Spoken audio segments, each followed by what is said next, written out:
Hello, Tracy. How's it going? It's going well. Thank you for having me. It's good to see you.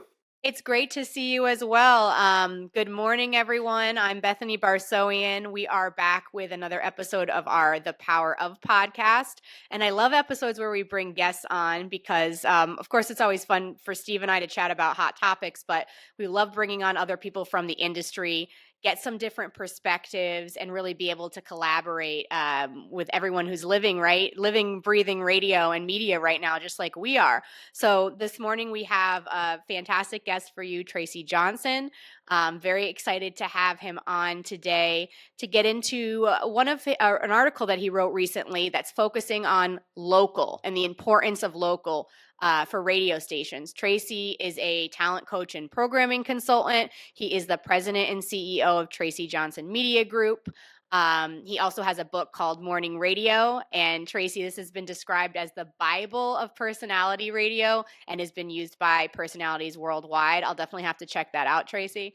Also, you are the creator of Radio Content Pro, which is an AI powered show prep service that addresses all triple threat filters by putting stories in radio speak and giving you teases, on air copy, responses, phone topics, social copy by platform, blog copy, and more. Wow, that is incredible. I know you and I talked about this offline a bit, and we'll definitely get into that on this in this interview. But yeah, it's great to have you, Tracy. Does that kind of sum up who you are? What else Yeah, would you like to tell our guests about yeah. what you Well, do? thank you, Bethany. That was very kind, very flattering. I appreciate that. I've been in radio for since I was 14 years old, and did everything from being on the air to program director to market manager. I consulted with Alan Burns and Associates for a few years, and I started my company in 2011. And I've been doing this for 14 years now, and it's exciting. Radio. The one thing that is constant is how radio evolves and changes because the world around us keeps changing, and radio has to react to that. And it's been successful in doing that for many years. But I think we're at a crossroads now where the evolution has to really increase, and we Yeah. have to take it more seriously than because I think we're under greater threats than we've ever been before. Absolutely. Yeah. I mean, we talk about that in so many of our blogs and content that we release here on the podcast. Your article that you wrote recently, and I know it's appeared in multiple places, but really focuses on the importance of local. I wanted to ask you sort of what inspired you, like what was going on in the industry that inspired you to see, hey, there's an issue here. People aren't getting enough local stuff or doing enough with local. What sort of stuck out to you that made you go on this journey of local? Several things inspired it. First of all, there's a old programming philosophy that goes way back that radio can win by being successful in several different areas. For information and news, they can win by personality, by promotion, and by music position. Those four things. You got to win in those four things. And now, if you think about where we're at now, and this is one of the reasons I mentioned that we're under such great threat in radio, we can't win information and news anymore because by the time it gets on the radio or television or any mass media, anybody who cares already knows about it because information moves at the speed of a tap So on your quick. iPhone. It's just So boom, boom, when boom. It's there. yeah. Yeah, so we can't win a position through information. Promotion, same thing. Mr. Beast does better promotion on YouTube than any radio station does today. Yeah. We can't give away more money than the lottery. So all the contests and promotions that we used to do, that we used to build brands around, we can't count on that to build our brands anymore. Yeah. And music is the same thing. Music is disposable. So it's on Spotify and it's everywhere. So that doesn't mean those things aren't important to radio stations. Right, right. They're essential ingredients as building blocks, but they're really the table stakes to get into the Yeah. game. You've got to have those three things in place just to be a player. That's the bare minimum, right? So it's like you still need that, but it's not enough. That's just the basic, the bare minimum. Right, you can't build your brand around that Right. anymore, which leaves one of those categories, and that's personality. And I think a new category has emerged over the past few years, and I've seen a lot of evidence in this. It's local, Yeah. because the more the world gets smaller and it becomes more global, the less the less prominent local content becomes, making it a more scarce commodity and more valuable. And there's been a lot of evidence over the past few weeks, even, that has pointed to that. Fred Jacobs revealed in his latest research study about how millennials and Gen Z are passionate about getting local content. They Mhm. can't get it anywhere. They want to feel connected to a community. They want to feel like they belong to something. And so that combination of personality and local, it's the last frontier for radio. And it's a tremendous opportunity, but it's an opportunity that I'm afraid a lot of stations are not taking seriously enough. They think local, oh great, well throw some liners on saying we're live and local. But being local isn't about geography, it's about connection.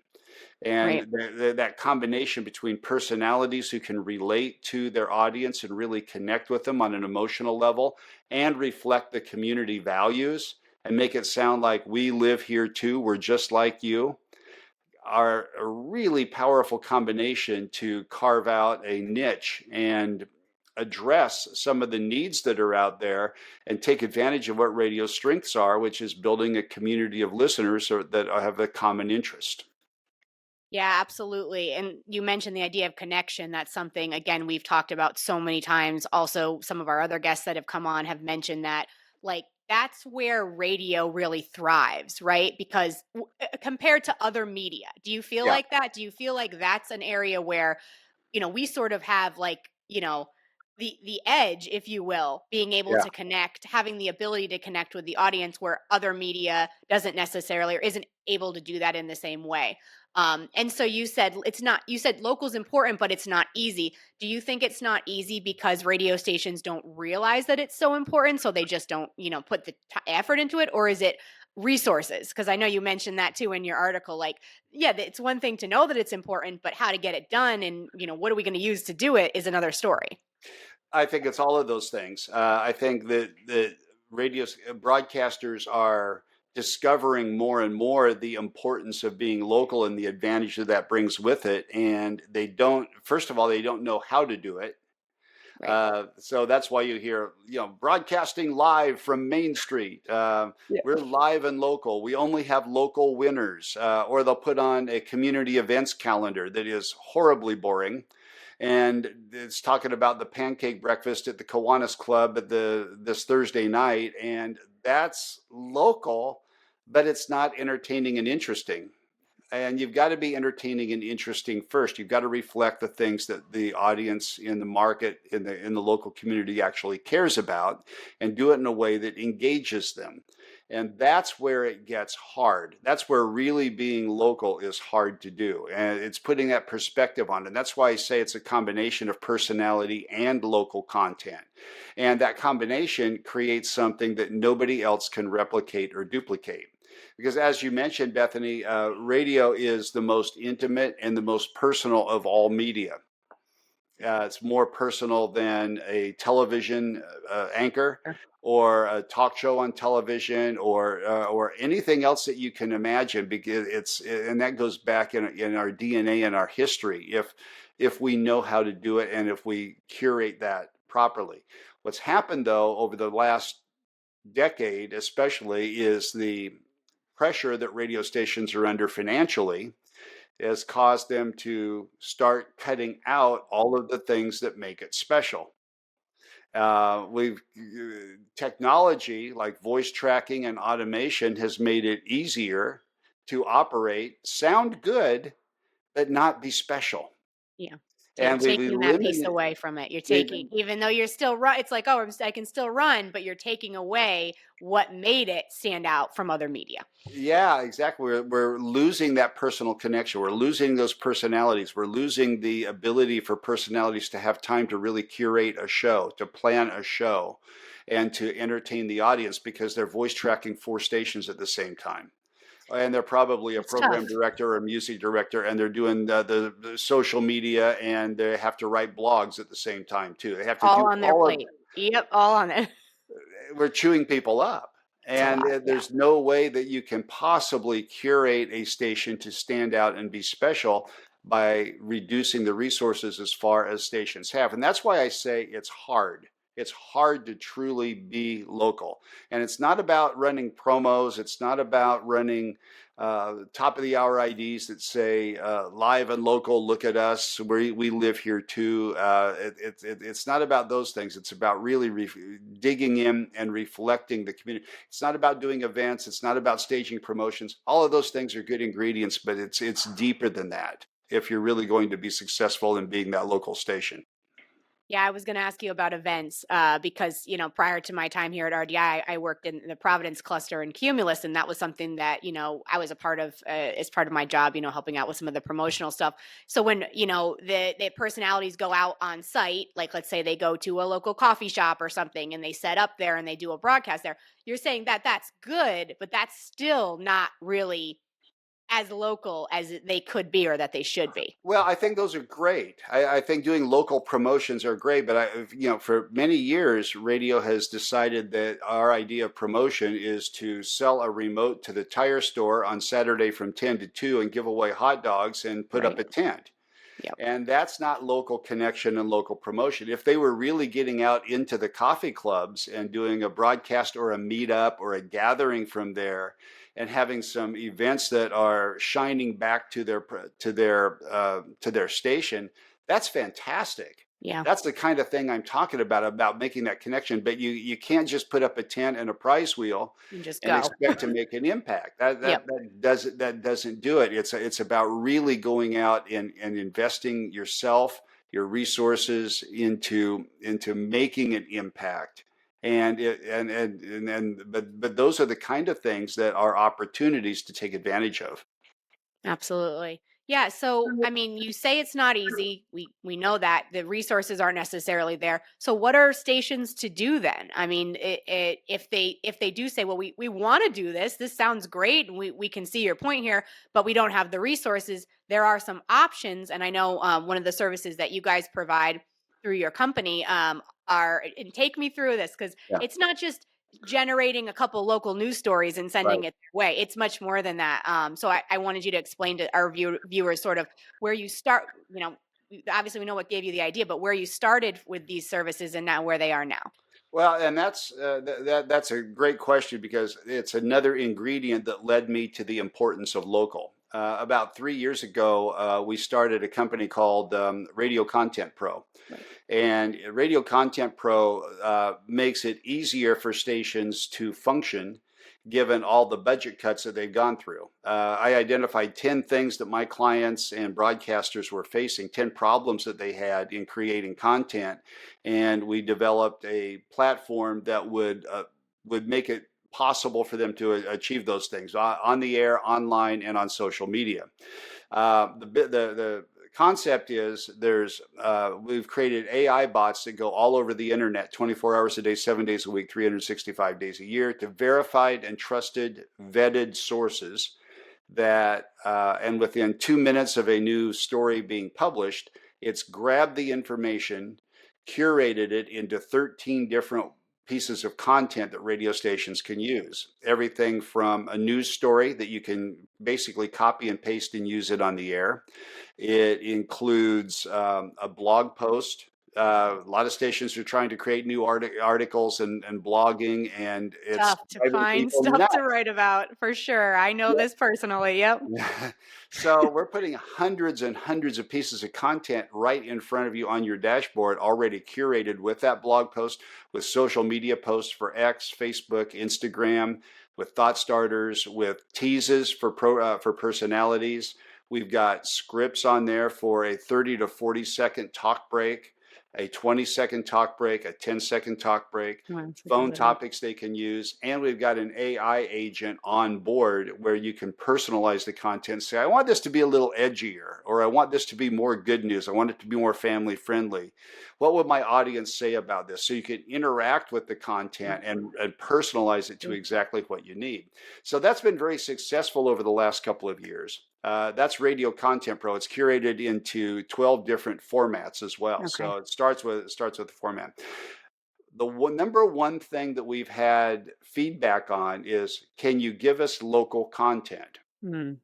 We've had station after station come back and say, this would be great if we could get something from our community, because we're spending so much time looking for stories. So we've got a news department that's trying to write stories. We've got one person left in the news department writing for Holy four God. stations. They're trying to cover everything like they're a full news department. They can't keep up with it. You've got personalities who are going to various websites looking for things that local to talk about, but then they don't know how to talk about it. They don't know how to curate it. They don't know how to isolate things in there to give it a personality, to give it a face. So they become basically reporters. We figured out how to do that. And just a couple of months ago, we launched a product called Local Beat.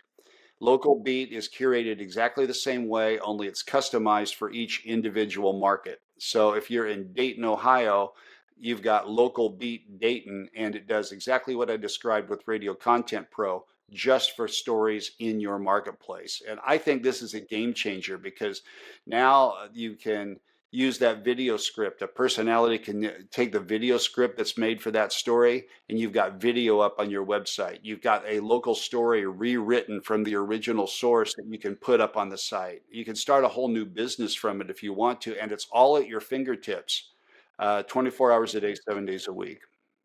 That is such a time saver and also energy saver, right? Like you said too, because we're hearing it across the board from all the stations. Yeah, we understand we want to do this, but it's not even just the money, the resources, but the people. We don't have somebody who can, we don't have enough people who can do this, or we have somebody who can do this, but they're also doing this, this, and this. So it's just there's nowhere to fit that in. So this is a time saver, helps, save on resources, but also do you think that the programs that they're using, or what the AI is finding, actually better quality than what somebody would find manually themselves? I'm assuming the answer is yes, but I wanted you to expand on Well, that. it absolutely is. And we spent about a year in development in writing the prompts that would be curating this content for the intended audience. So let's say you're a mainstream AC station that's targeting 35 to 54-year-old women. That's who the content is curated for by the prompts that we give it. So by the time it goes through that filter, it's targeted to your audience. And then when you use the AI agent that's on board, we named her Ava Hart. Oh, Ava I saw will, that. Yeah, I saw you refer to yeah, her. Yeah. yeah, Ava will customize it directly for your personality. So the more Okay. that you interact with Ava, the more she learns your personality, and so she knows better how to give you feedback and can basically act like a consultant or a talent coach. Wow. That's so when you say personality, you mean whoever's the people that are like, Yeah. if it's a morning show or whoever that is Yeah. on the air at that time, the more they interact with it, though, the better it's going to be, because that's Yeah. how they're learning. Okay. Yeah, Okay. yeah. Got So the character of the station, or the character of the personality who's interacting with it, or if it's a promotions director. I took a program director from Kelowna, Canada, through this British Columbia a couple of weeks ago, and I said, "So tell me what your biggest problem is right now. What are you trying to solve?" And he said, "Well, I've got these Joe Walsh concert tickets. I want to do a Joe Walsh giveaway. It's a classic hit station." And he said, "But I want to do it in a way that will stand out and have personality." I Yeah. said, "Okay, well, let's ask Ava." And so we went in and said, "Ava, we've got these Joe Walsh tickets for a classic hit station in Kelowna, British Columbia. We want to do something that'll stand out. Give us some ideas of how we can put personality on this." And she cranked out 7 ideas. He chose one, and we developed it. It was the most outrageous Joe Walsh story you're familiar with, and then they would put these stories on the air. And so we said, okay, we want to do this, but what if people don't have that many stories about Joe Walsh? Can you give us some starting points? And And, it did and that. and create it in a way that we can put this on the air as if it were coming from a listener entering this contest. And she gave us 10 that were unbelievable stories that were copy. And he was so excited. He goes, I can't wait to get these recorded. These are going on the air tomorrow. That's so awesome. And two, I'm wondering, so have you also gotten any feedback from, I'm thinking like audience, like any of these, promotional things that have been created through AI or anything like that the audience actually says, wow, like this is amazing. Like do we have any way to gauge how the audience is reacting? I can tell you that the way that a lot of our users have use Ava Hart. One of the best prompts that we have for it is to say, Ava, here's the phone topic I'm going to do with this story. What can I expect my audience to say about this? How are they Right. likely to respond? And she'll give you some responses, and then you could say, okay, make these funnier, make them more outrageous, make them this way, To create a tailor story it to about it. exactly how, Yeah. so you can say, this is how I want the audience to respond. These are Yes. how can we do that? And then she can tailor that accordingly. Yeah, we did one. I had a show that was doing something around Taylor Swift, and the prompt that we gave Ava was, uh, "Give me a phone topic I can use that will make the Swifties want to come to the radio station with pitchforks and lanterns and burn the radio station down. Oh, We want to fire them up and make them angry." yeah. And Yeah. so the she cranked out some phone topics. I said, "Okay, now give me some things that the audience will say about this topic."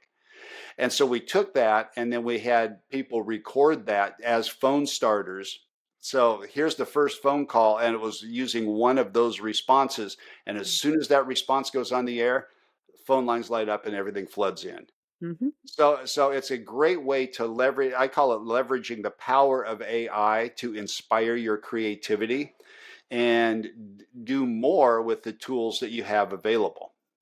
Absolutely, because I know people have, I think one of the biggest defenses, or people put their hands up like, no, AI, that's going to take away all of the creativity of the people who are still involved in doing all this stuff on the stations. But it's not necessarily that it's not that it's taking it away, but it's giving you a tool and allowing you then to continue to be more creative. But it's freeing up so much time on some like arbitrary stuff to give you room for that creativity. Does that sound about right?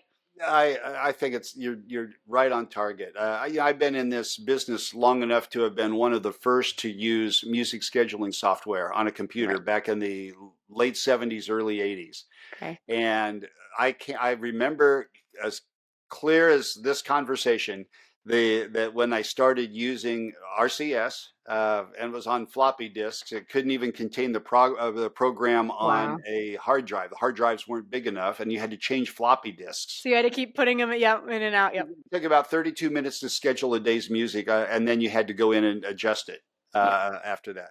But it was amazing because it was able to keep track of things and do things that human beings can't do. Mhm. And the industry criticized it then the same way the industry criticizes Right. AI now. It's going to take Yeah. the creativity out. It's going to take the human touch out. Nobody can program music like a human being can. Well, that's true. But if you're using technology to help you apply that creativity, it will only make you better. If you're counting on the computer, if you're scheduling music and you're hitting a button and having it crank out the music log, it's going to be it's going to be fine, but Yeah. it's not going to sound as good as a human being curating it. It's doing Now, it the right. best is going to be a human being using their technology to curate it with that human touch, Yeah. with that, because that's emotional. And AI is exactly the same thing. AI is a fantastic tool that makes you better at what you do if you learn how to use it and if you learn how to apply it properly. It doesn't take your job unless you're lazy. If you're going to be lazy, Unless you give it the chance to, because it's like, yeah, I mean, if you If you want it to take your job, it definitely can. But like you said, figuring out how to utilize it to um, make you better, make you more efficient, working hand in hand with the AI, I think is, and You, I know as the you, industry in general right now, you said it in the beginning, but it's struggling. yeah. We're really in a tough time, a challenging time, and I feel like it can go one of a couple different ways. Where do you see this playing out more even in the future of the industry? Like, okay, so we're going to, we may utilize services like AI. Are there some other things that you feel like the industry needs to be tapping into to get us out of this rut? What do you feel on that? Well, that's a really deep Oh, yeah, question. I that'd be mean, a whole nother podcast, but yeah, yeah. yeah, it is. I think that for the industry is going to have to get away from being a slave to Nielsen's Oh, yeah. measurement Oh, yeah. and their small sample sizes. I hear stations who are playing the Nielsen game, and the Nielsen game doesn't build fans. Absolutely. The Nielsen game recruits diary and meter respondents to chase a prize. And Mm-hmm. that's why you hear so many stations doing win $1,000 5 times a day. Listen for the keyword at 8 o'clock. There's a very small percentage of people who are playing that. Yeah. To the rest, it's a tune out because it's not why they tune in a radio station. It doesn't build fans. It is a tactic that attracts meter holders, Numbers. and It's for diary the numbers. carriers, Yep. and it does spike the numbers. But it runs off fans and it makes the radio less relevant Yeah. to the audience. And we've got to get away from that methodology of measurement and get back to selling the value of fans who are passionate about what radio stations can provide and can offer. And until Totally. that happens, I think we're just in a death spiral of chasing fewer dollars that are coming to traditional mass media, measured in ways that agencies and media buyers are questioning more and more. They're looking for return on investment, not just buying mass numbers. And at some point, the pain's going to get to the point where radio stations revolt and say, we got to try something different. And the sooner we get to that, the healthier radio is going to get because I think it's still viable. I think it's still valuable, but we've got to leverage the things that we've always been good at and do it in new ways that are going to reach a new audience.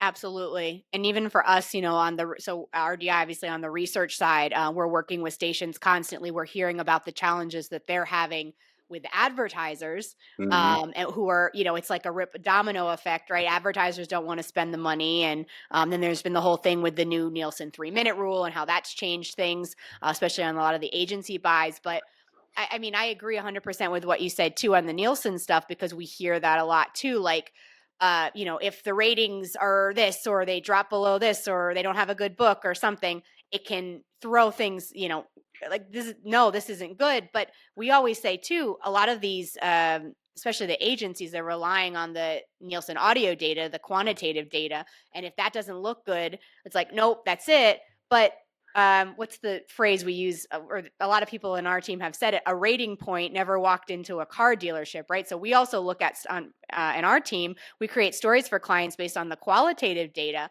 that Mm-hmm. actually tells you what your audience is doing, and not just looking on the quantitative side with the numbers, even though unfortunately that's how a lot of the business gets closed, is with the ratings on that side. It's not telling you anything about what your audience is doing. The Yeah. strength in that all lies on the qualitative data. So I get very excited and passionate with my clients about, yes, you've got to utilize the Scarborough data. You've got to, tell them what your audience, why should they buy you? Well, here's what the audience is doing. But it's difficult. Like you said, people are so used to like looking at it on the other side of things that making changes to how we even measure or look at the measurements is challenging. Yeah, I'm waiting for the broadcaster in a medium-sized market that's big enough to get attention to completely break away from Nielsen and do local market research. And I was talking to an operations manager in a smaller market a few weeks ago, and they commissioned a very expensive research study of listeners, not listeners, but consumers in a market, asking them about brand awareness of different industries. Yeah. about coffee shops and auto dealers and furniture stores and carpet shops and things like that to get their perceptions to find out what the top of mind awareness is and what the brand awareness and perceptions are. And it completely changed how their sales department is going out talking to their advertisers Oh now. yeah. Oh yeah. We're going in talking to them about how you can increase your top of mind awareness and we can help you do that. Yeah. Here's one of the problems that we've discovered that you have, and it's going back to good old fashioned salesmanship of identifying what the pain point is for the advertiser and showing them how we can influence our listeners to be part of the solution for your problem. Not going in there and saying you should advertise with us because look at our cum, Yep. look at our average quarter hour. They Look at don't. our AQH. You'll be blown away. How Yeah. many customers are going to come in and buy something? That's what they want to know. Right, that goes back to it. It's like you're this has nothing to do with your audience or your consumers. It's all about the numbers. And as our my friend or my colleague Steve always points out, he's our programming research consultant in RDI. Hmm. Like, that's not telling the story. Like, your numbers are your numbers. They're going to go up, they're gonna go down, and there's a lot of things that influence it. And people always, one of the knee jerk reactions is to blame Nielsen on the sample or the, but even so, it's like there are things that fluctuate with that. And it's not where your story is. To focus on that is really to miss who your consumers are, who your audience is, and what they're doing, and how likely they are to utilize whatever it is that, the advertiser is trying to sell. Yeah. Yeah, Yeah. it's a challenge. We're in challenging times, but I really appreciate you coming on this morning, Tracy. I know we're almost at our time. I just wanted to give you one. I wanted to give you an opportunity too to let our viewers know if they're interested, and hopefully they are, in what you're saying and some of the services that you guys provide. How can they get in touch with you? What's the best way for them to learn more? Is there a website? What do you recommend? Okay, so a couple of things. Number one, if you're interested in Local Beat or Radio Content Pro, you can go to radiocontentpro.com Okay. and you'll find the links there to get information, to get a demo. You can sign up for a demo. We'd be glad to give you a couple of weeks of trial so you can try it out and see how you like it. No obligation there. If you want to reach me, I'm Tracy, Tracy, at tjohnsonmediagroup.com. And if you're interested in local content, I'm launching a brand new series of webinars, free webinars to anybody who wants to participate. It's going to be a 6-week course to show you how to get local. It's called Localize, Maximize, and Monetize.